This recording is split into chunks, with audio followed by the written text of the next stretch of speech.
கொழும்பு ராஜகிரிய பகுதியில் முச்சக்கர வண்டி சாரதி ஒருவர் மீது தாக்குதல் மேற்கொண்ட குற்றச்சாட்டில் வெளிக்கட போலீசாரால் கைது செய்யப்பட்ட நடிகையும் பிரபல மாடல் அழகியுமான பியூமி ஹன்சமாலியின் மகன் பிணையில் விடுவிக்கப்பட்டார்.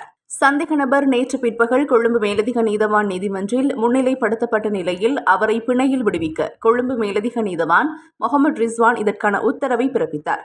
இதற்கமைய சந்தேக நபர் 5 லட்சம் ரூபாய் சரீர பிணையில் விடுவிக்கப்பட்டார். நடிகையும் பிரபல மாடல் அழகியுமான பியூமி ஹன்சமாலியின் மகன் காவிங்க என்பவரது நெருங்கிய உறவினர் ஒருவர் பயணித்த மோட்டார் சைக்கிள் கொழும்பு ராஜகிரிய கழுவழுவாவ பிரதேசத்தில் வைத்து நேற்று அதிகாலை முச்சக்கர வண்டியொன்றுடன் மோதி விபத்திற்குள்ளாகியுள்ளது.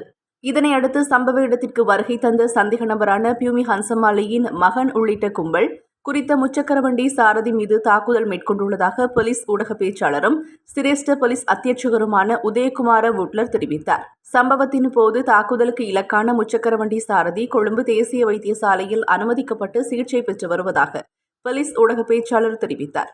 மேலும் இந்த சம்பவத்தோடு தொடர்புடைய மற்றைய சந்தேக நபர்கள் அடையாளம் காணப்பட்டுள்ளதாகவும் அவர்களை கைது செய்ய மேலதிக நடவடிக்கை முன்னெடுக்கப்பட்டு வருவதாகவும் விசாரணை அதிகாரிகள் மன்றில் குறிப்பிட்டனர். கைது செய்யப்பட்ட சந்தேக நபர் 15 வயதுடைய ஒருவர் என விசாரணைகளில் வெளிக்கொண்டு வரப்பட்டுள்ளது.